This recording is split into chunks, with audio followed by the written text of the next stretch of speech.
Ang Alemanya ay isa sa pangunahing taga-suporta ng Ukraine sa digmaan laban sa Russia. Nagbigay ng bilyon-bilyong euro na tulong, sibilyan at militar. Itinaas pa ng Berlin ang suporta. Inalok sa Kyiv ang matagal nitong hinahangad. Maging bahagi ng European Union.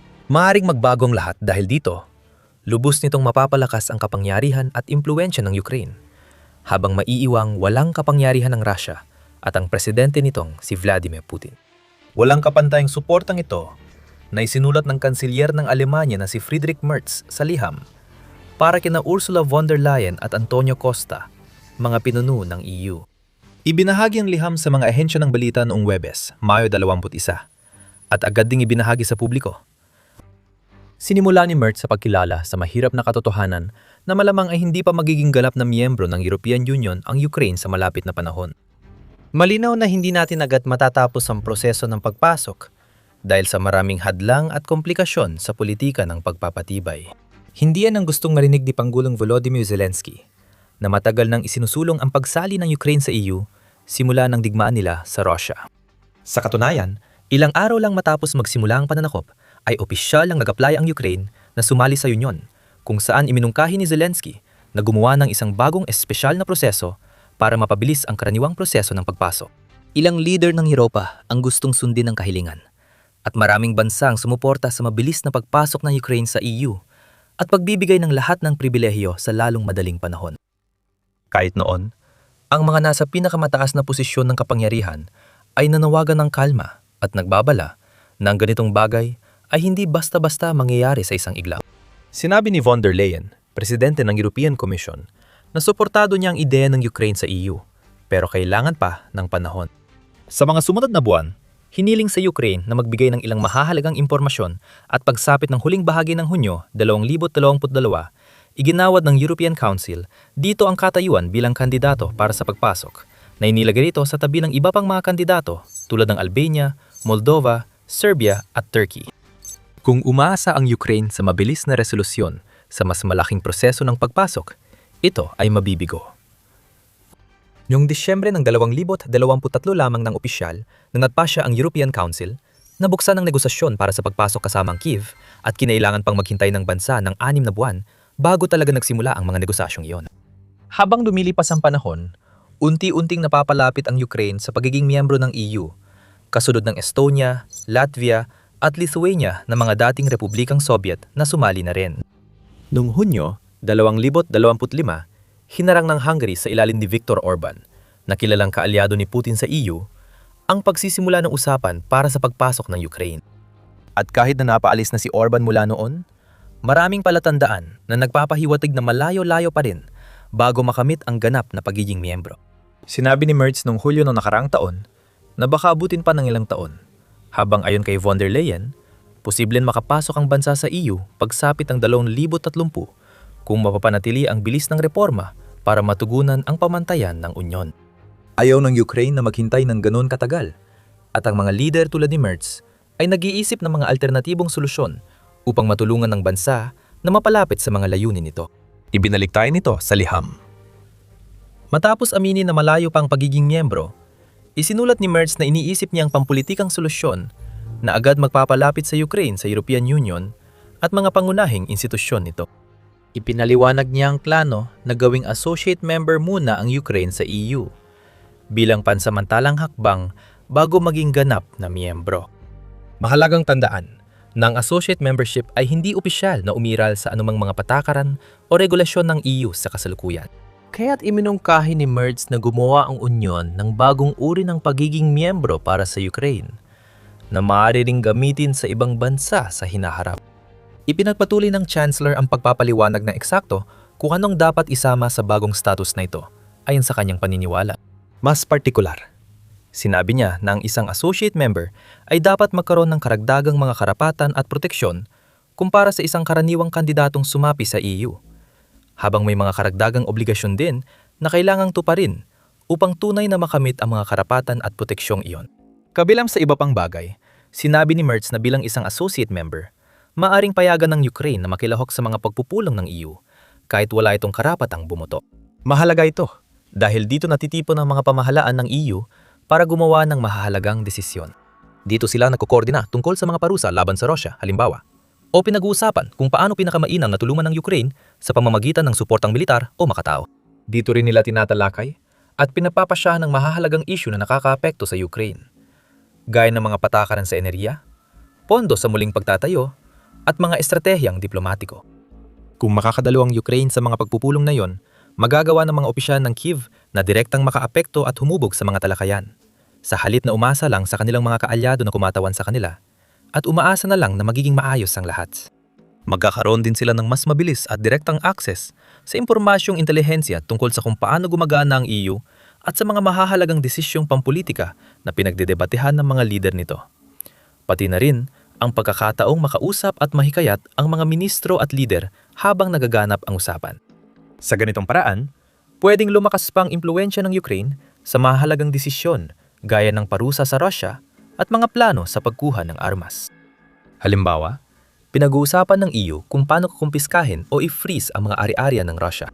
Magkakaroon ng pagkakataon ang mga opisyal ng Ukraine na direktang ipaliwanag ang epekto ng hakbang na yon sa labanan, imbes na umasa sa mas mabagal at digaanong epektibong diplomatikong paraan. Malaking pagbabago ito mula sa kasalukuyang sistema. Dahil kahit maraming kaibigan ng Ukraine sa Europa, hindi pa rin sila kasali sa mahahalagang desisyon. Ang Associate Membership Plan ni MERS ay magbibigay sa Kyiv ng pwesto sa talakayan, hindi lang pansamantalang benepisyo. Madalas, kailangan ng bagong EU members ng mahabang oras para matutunan ang sistema ng Brussels. Makakatulong ang pagkakataon na yon sa mga opisyal ng Ukraine na mas maintindihan ang proseso at pulisya ng EU at mapadali ang pag-a-adjust pag naging miyembro sila. Sinabi ni Merz na maaaring makinabang ang Ukraine sa unti-unting integrasyon sa budget ng EU. Ayon sa mga analista, maaaring magbigay ito ng access sa EU-funded programs at pinansyal na mekanismo na may malalaking benepisyo. Mahalang digmaan, kaya napilitang gumastos ng malaking perang Ukraine para ipagtanggol ang teritoryo, labanan ng tuloy-tuloy na pag-atake ng Russia at bumuo ng bagong sandata at depensa. Nahaharap ang bansa sa malaking bayarin dahil sa pinsalang tinamon ng mga bayan, lungsod at infrastruktura, lalo na sa mga rehiyong matindi ang pagbagsak ng ekonomiya. Posibleng makatulong ang mas malawak na akses sa budget ng EU sa Ukraine para makuha ang pondo sa muling pagtatayo, infrastruktura, suporta sa industriya at transportasyon. Bagamat nakakatanggap ang Ukraine ng malaking pinansyal na tulong mula sa mga kaalyadong Europeo, madalas itong umaasa sa mga pautang at espesyal na pinansyal na pakete kaysa sa direktang suporta mula sa budget ng Europa. Sa pangmatagalan, maaaring magdulot ito ng malaking tulong sa wasak at sugatang ekonomiya ng bansa. Nakita na natin ang kamanghamanghang epekto ng budget ng EU sa ibang mga bansa dahil literal na binago ng suportang pinansyal ng Europa ang mga ekonomiya ng Polonia, Romania at ng mga estado sa Baltiko bilang ilan lamang sa mga pangunahing halimbawa. Ginamit ito sa pagtatayo ng kalsada, riles, pantalan at pagpapahusay ng digital na infrastruktura, edukasyon, pananaliksik at depensa. Para sa Ukranya, ang ganitong antas ng pinansyal na akses ay makakatulong sa muling pagtatayo ng mga rehiyong nasira ng digmaan, pagpapabuti o modernisasyon ng ilang industriya ng bansa na medyo napabayaan o naiwanan noong panahon ng digmaan, at mas malalim na integrasyon sa European supply chain na nagpapabilis sa pagbawas ng pagdepende ng bansa sa mga lumang sistemang Soviet. Sa madaling salita, maaari lamang itong magdulot ng mabuti para sa paglago ng ekonomiya ng bansa at mga inaasang pag-unlad ng GDP sa hinaharap. Pero simula pa lang yan. Kasama sa plano ni Merz ang mas malaking benepisyo na posibleng makapagpataas ng tsansa ng Ukraine na manalo sa digmaan. Bago natin pag-usapan yan, ginagawa namin ang The Military Show para ipaliwanag ang galaw ng kapangyarihan. Kung bago ka, mag-subscribe para updated ka sa susunod. Ayon sa German Chancellor, kung magiging associate member ang Ukraine, dapat kasama ang paggamit ng Article 4 na 22.7 ng mga tratado ng EU sa mutual assistance at depensa. Ang Article 4.27 ay kapareho ng EU version ng Article 5 ng NATO na nagsasabing kapag inatake ang isang miyembro, dapat tumulong ang iba. Malinaw na sinasabi nito, kung ang isang miyembrong estado ay naging biktima ng armadong agresyon sa teritoryo nito, ang ibang mga miyembrong estado ay may obligasyon na magbigay ng tulong at suporta gamit ang lahat ng kanilang kakayahan. Pag ginamit ng miyembrong estado ang artikulong ito, hindi na kailangan ng formal na diskusyon, desisyon, o unanimous na boto mula sa European Council. Dapat magsama-sama ang lahat para suportahan ang bansang nahihirapan. Ayon kay Merz, malaking garantiya ito ng seguridad para sa Ukraine na may agarang at pangmatagalang benepisyo. Magpapakita rin ito sa Moscow na hindi lang sila laban sa Ukraine, kundi sa buong Europa na rin. Sa isang banda, matagal na rin itong totoo dahil sinuportahan na ng EU at iba pang hindi kasali gaya ng UK ang Kyiv mula simula ng labanan. Ngunit ibang antas na ito dahil hindi na lang voluntaryo ang pagtulong ng mga bansa sa EU sa Ukraine. Obligasyon na nila ito. Hindi ibig sabihin na agad sasabak sa digmaan ng tropa ng EU. Malamang na hindi makitang tropa ng Britanya, Alemanya o Pransya sa mga frontline combat zone dahil bawat bansa ay may karapatang pumili ng tulong na ibibigay ayon sa artikulo. Ang mga neutral na bansa tulad ng Ireland, halimbawa, ay maaaring magbigay ng hindi militar na suporta, habang ang iba naman ay maaaring tumulong sa pamamagitan ng pagbibigay ng intelligence, logistics at ekonomikong suporta. Ang mga bansang may malaking budget sa militar gaya ng Pransya at Alemanya ay maaaring mangako magbigay ng tangke, infantry fighting vehicles, air defenses at mga munisyon. Muling nangyari ito, pero pwedeng mapalakas ito ng malaki ng plano ni Merz. Samantala, kailangan mag-alala ang Rusya tungkol sa kung ano ang ibig sabihin ng desisyong ito. Dahil anumang patuloy na agresyon sa Ukraine ay maaring ituring na parang pananakop na rin sa mismong European Union, na magpapasimula ng uri ng tugon na maaring mahirapan ang war machine ng Kremlin na labanan. Sa pangmatagalang panahon, ang ganitong uri ng proteksyon ay maaring maging napakahalaga para sa Ukraine. Sa 12-dosenang pagkakataon, binigyang diin ni Zelensky ang kahalagahan ng mga garantiyang pansiguridad. Madalas niyang sinasabi na walang kasunduang pangkapayapaan ang mapagkakasunduan hanggat walang malinaw na katiyakan ng Ukraine na hindi na mauulit ang digmaang ito at na hindi papayagang si Putin na maghintay lang ng ilang taon para muling palakasin ang kanyang sandatahang lakas bago maghanap ng panibagong dahilan para muling sumalakay. Minsan, umasa ang Pangulo ng Ukraine na magbumula sa pagiging kasapi ng NATO ang mga garantiya sa seguridad. Ngunit lumiit ang tsansa ng bansa makasali sa alyansa dahil paulit-ulit tinanggihan ni US Pangulong Donald Trump ang pagsali ng Ukraine sa NATO. Maring sabihin na ang susunod na pinakamagandang bagay ay ang maging bahagi ng EU ang Ukraine, na tila mas makatotohanang posibilidad. Kung matuloy ang plano ni Merz, maring ituring ang dating estadong Soviet na de facto miyembro ng mas maaga kaysa inaasahan. Magbibigay ito kay Zelensky ng garantiya para magpatuloy ng may kumpiyansa at ipapakalam kay Putin na hindi napapayagan ang dagdag na agresyon. Maaring may lagay nito ang Ukraine sa mas malakas na posisyon kung kapag dumating ang susunod na usapang pangkapayapaan na maaring makatulong sa Kiev na makipagnegosasyon para sa isang kasunduan na mas naayon sa kanilang mga hangarin na hindi lang naglalaman ng pagtatapos ng labanan kundi pati na rin ang pagbawi ng lahat ng sinakop na teritoryo. Maaring magdulot ng malaking benepisyo sa ekonomiya ng Ukraine ang mga garantiya sa seguridad sa hinaharap. Dahil kahit na yon, habang patuloy na lumalakas ang lokal na industriya ng depensa ng Ukraine, nagdadalawang isip pa rin ang mga mamumuhunan sa ekonomiya ng bansa. Kahit matapos ang digmaan, palagi pa rin nilang kinatatakutan na baka magkaroon ulit ng panibagong pananakop na magdudulot ng kaguluhan sa bansa. Kung sakali naman na magkaroon ng Ukraine ng isang balangkas ng seguridad na suportado ng EU, kung saan nangangako ang mga miyembrong estado na susuportahan at puprotektahan ito, makakatulong iyon para mapanatag ang loob ng mga mamumuhunan. Kapag nangyari yon, posibleng mas maraming dayuhang kumpanya ang mamumuhunan sa Ukraine at magtayo ng mas maraming pabrika at negosyo. Ibig sabihin nito ay mas maraming trabaho at mas mataas na paglago ng GDP at mas malakas na dahilan para sa napakaraming refugee na napilitang lumikas mula sa Ukraine na bumalik sa kanilang tahanan kapag natapos na ang digmaan at simulan ang panibagong yugto ng kanilang buhay. Muli, ito ay isang bagay na nakita na natin sa ibang lugar. Pagkatapos sumali sa EU, ang mga bansa tulad ng Poland at mga bansang Baltiko ay naging mas maunlad at mas kaakit-akit sa mga mamumuhunan mula sa iba't ibang panig ng mundo.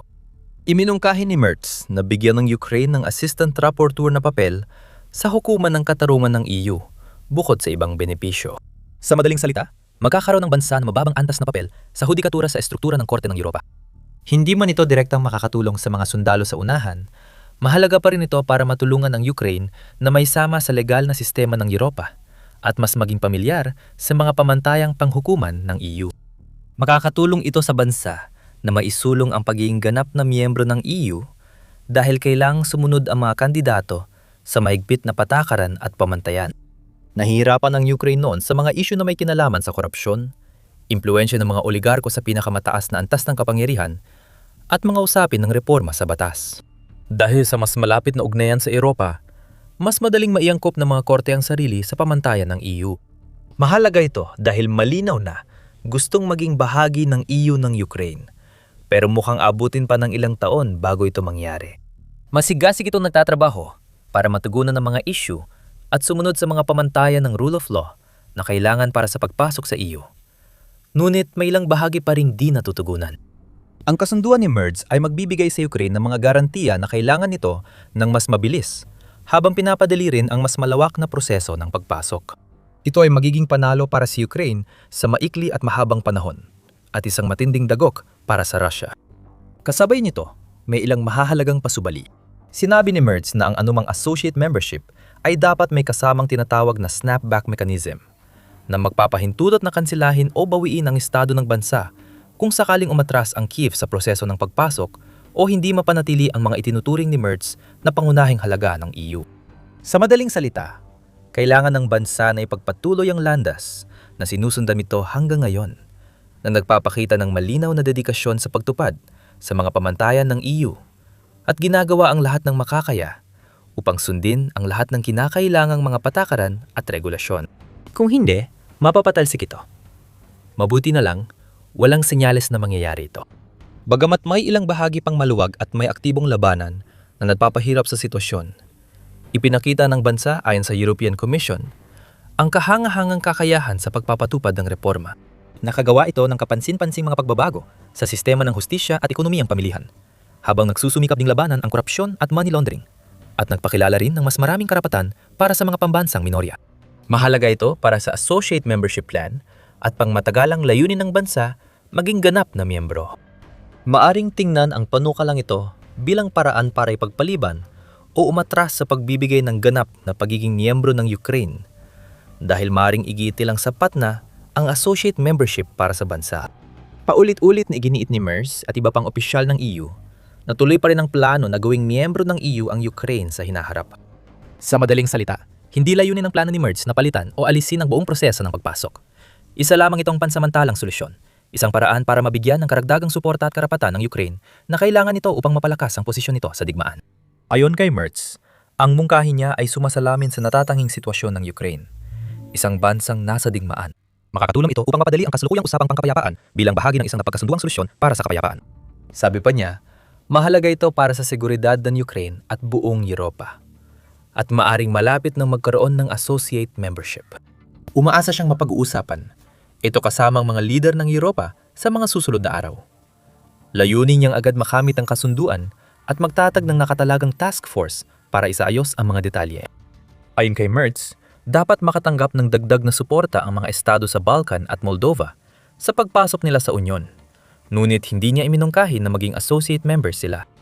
Sa kabuuan, patuloy na ng unggunang Alemanya pagdating hindi lang sa pagsuporta sa Ukraine, kundi pati na rin sa pagtiyak ng kinabukasan ng kontinente ng Europa.